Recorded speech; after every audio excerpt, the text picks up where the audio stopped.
Si Dogecoin ay muling nakatanggap po ng bullish momentum nitong nakaraang linggo. Ito ay nagdulot po ng positibong reaksyon mula kay Shibetoshi Nakamoto, kung saan ay kilala rin bilang Billy Marcos. Siya po ang co-founder ng Dogecoin. Pero ano nga ba ang ibig sabihin nito? At paano po ito nakakaapekto sa atin bilang mga Pinoy crypto trader at investor ni Dogecoin?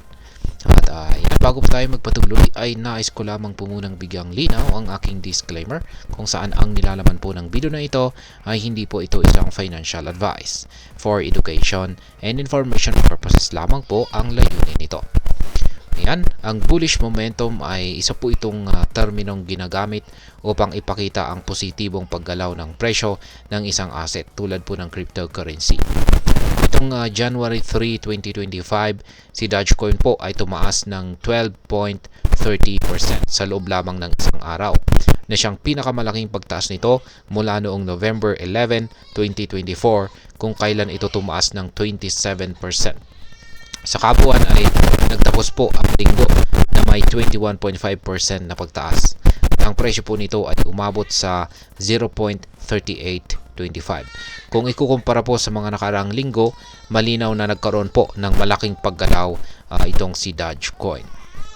Ngayon ay ano naman po ang naging reaction dito ni Ginoong Shibetoshi Nakamoto. Ayan.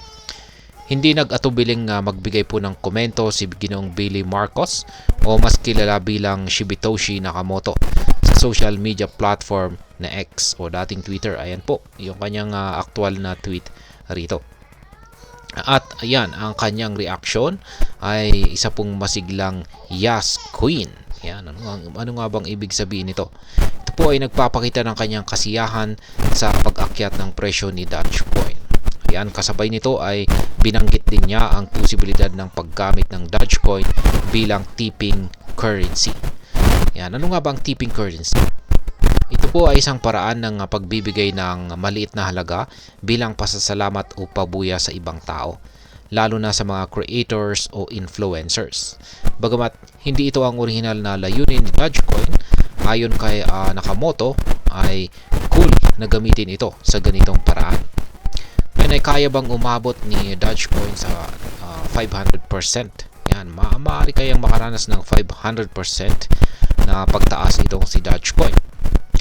Yan, sa isang tweet ay nagbiro itong si Ginoong Nakamoto na kaya niyang bumili ng bahay kung tataas pa ng 500% si Dogecoin. Sa kasalukuyang presyo po nito na 0.3848, ang 500% na pagtaas ay magdadala po sa presyo ni Dogecoin sa halos $2.30. Kung mangyayari po ito, ang market cap ni Dogecoin ay aabot sa $340 billion. Halos kasing laki po yan ng Ethereum ngayon. Ngayon ay ang tanong rito ay posible nga ba ito? Ayan, ayon po sa mga eksperto tulad po ni Ginoong Javon Marks, maring umabot po si Dogecoin sa $2.28 kung maabot nito ang 1.618 na Fibonacci level. Isa po itong mahalagang metric na ginagamit sa technical analysis. Ginamit din ang parehong analysis noong taong 2021 at naging matagumpay ito noon. Ngayon ay bakit naman po mahalaga si Dogecoin bilang isang meme coin? Yan, si Dogecoin, sa mga hindi po nakakalam, ay nagsimula bilang isang biro. Yan, joke lamang siya.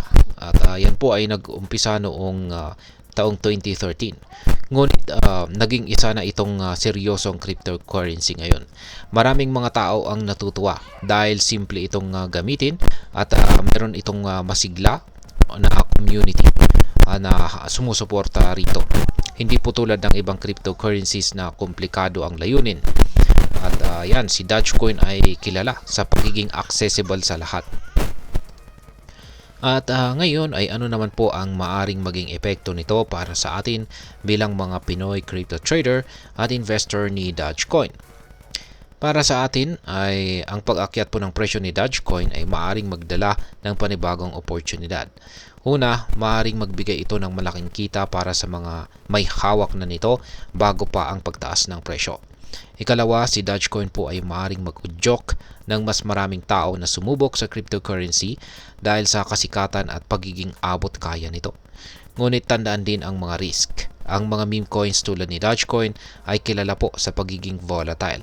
Ibig sabihin ay mabilis ang pag-akyat ng presyo pero ganun din kabilis ang pagbagsak nito. Kaya mahalaga po ang tamang kaalaman at risk management sa pag-i-invest dito. Ngayon ay ano naman po ang aking masasabi tungkol dito. Ang pagbabalik ng bullish momentum ni Dogecoin ay isa po itong magandang balita, lalo na para sa mga taong matagal nang naniniwala dito. Ngunit kailangan pa rin nating maging maingat. Sa kabila ng excitement, tandaan na ang cryptocurrency ay isa pong high-risk investment. Ang mga tulad po ni Ginoong Shibitoshi Nakamoto ay maaring magbigay ng inspirasyon, ngunit hindi po nila kayang i-predict ang mga magiging galaw ng market. Para sa mga baguhan, magsimula po sa maliit na halaga at aralin muna ang market. Tandaan ang tagumpay po sa cryptocurrency ay hindi lamang po nakasalalay sa swerte, kundi sa tamang kaalaman at saka diskarte. Kaya kung ikaw po ay isang Pinoy crypto trader o investor, siguraduhin handa ka po sa parehong oportunidad at saka risk na dala ni Dogecoin. At ayan, hanggang dito na lamang po tayo sa video na ito mga ka-crypto. Sana po ay inyong nagustuhan ang aking paliwanag sa video na ito. Kung inyo po itong nagustuhan, pag-click lamang po ang like button nito. Marami pong salamat sa panonood, ingat po tayo lagi at God bless po sa ating lahat.